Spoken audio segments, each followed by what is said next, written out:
that of this vine, if I don't know anything about grapes and I leave it alone, everywhere there is 1 year old wood, which is the wood which is shiny, it will produce grapes. This one is 2 years old, right? You see that it has a bark on, so this one will not produce grapes. You might put out a shoot, but there will be no grapes. The one we produce grapes is the 1 year old one. This one, this one, this one, this one. So if I leave all this, I will produce 9 tons per acre. From here? Tons per acre of grapes. So I need to reduce the tip. So in here, of course, what do we have? We have this one which is old, this one which looks dead to me. Yeah, look. That's See green that in is it. dead. Is green here. This one, I don't know. This one is green. So this one will make it and produce it a little grapes. All the laterals I remove them. Of course, it's not a perfect shape, it's not an ideal solution. Actually, looking at the whole situation, I would say that this vine I should redo my cordon. So this one is a cordon, right? We should put out shoot. This one I can make a new cordon, so I'm going to eliminate this one and this I did it here, and this will be my new cordon which will produce grapes everywhere, and next year it will have the buds that I can choose from. So it will be like this one, choose one here, one there. So this vineyard actually was started in a fan-shaped vineyard, and then because we found that Jefferson mentioned once to his worker the vineyard, he has to prune it in espalier, then we change it and put it on an espalier. So espalier is when you have the two shoulder, right? So this one, I don't know what to tell you, because this is the part who should have all the little producing bud, and this is dead, right? So what do I do?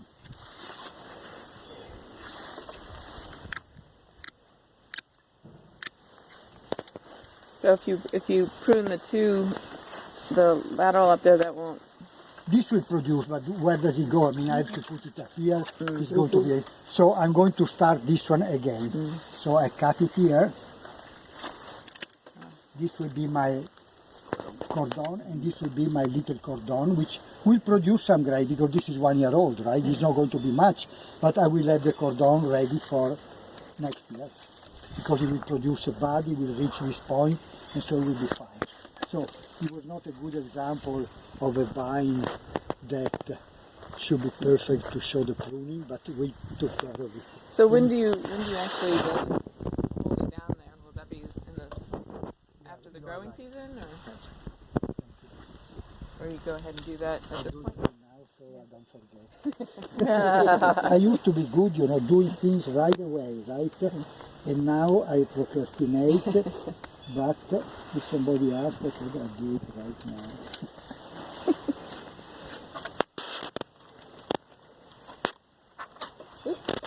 Somebody's down here.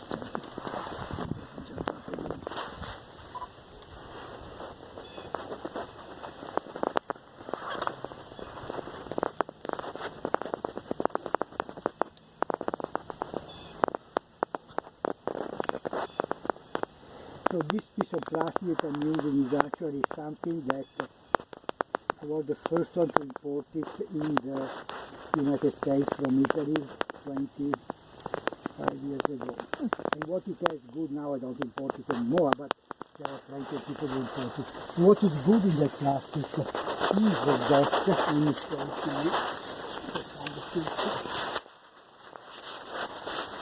as the plant grows, this one will keep expanding. So it will never strangle the plant, right?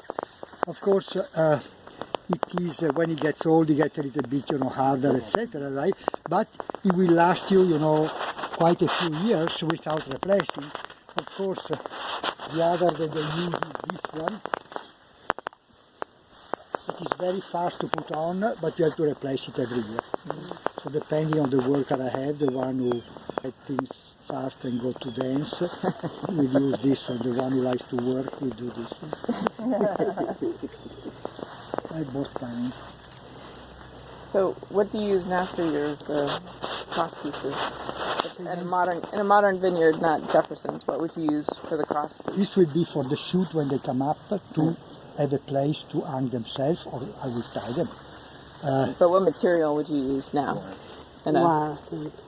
Wire. Just, Yeah. Is it vineyard wire? Or is it, Yeah. Okay. Well, now there is the high tensile wire, which of course is not very soft and not very easy to use as the regular wire, but it will last longer, and once the job is done, then you can go to dance. So this one looks a little bit better because it will be easy for me in this one to remove the hand, which is dead. I did expect it to be dead, and to cut every cane short, so that my producing bud will be here. There will be 1, 2, 3. 3 is plenty. This one I cut it back to 0 because I want a new shoot, right? In here, what do I have? My choice is either to use this one to replace the old one, but it's looking at the other side, so it's probably not a good idea. You see that I will twist it here, it's already twisted, so it's not a good choice. I would say for now, I tell you what I choose to do. I remove this one,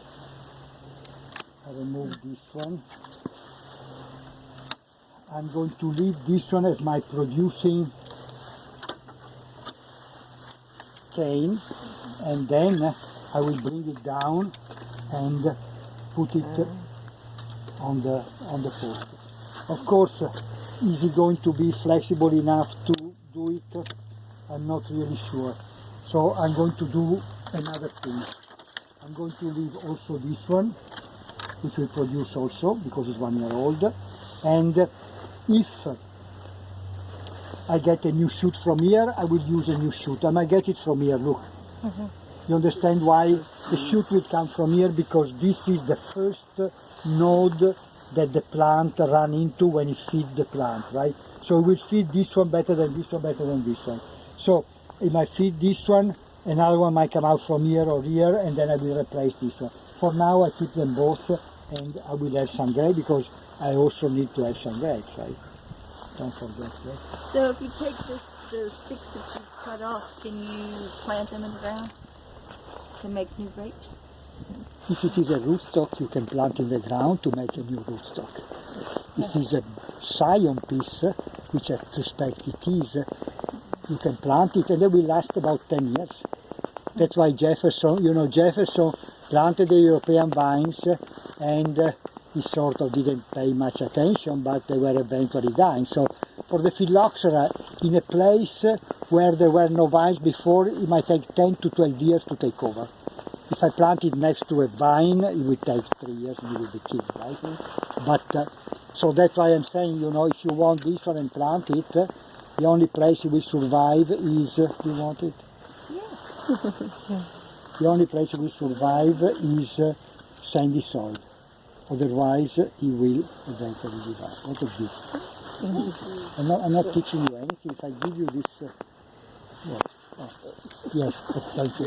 So, the last one, I forgot about the last one.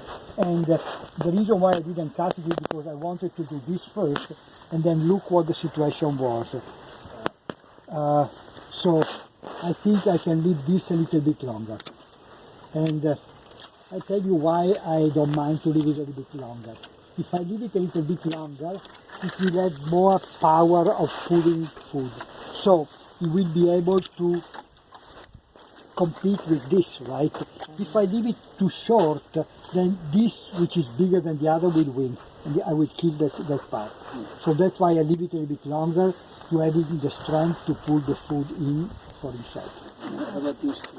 And there's the stubborn. Yeah, this one might be a problem, right, because it's bigger, right? In the same time, I leave both to see what happens. If I can get a new shoot, that will be my choice. This one, I leave it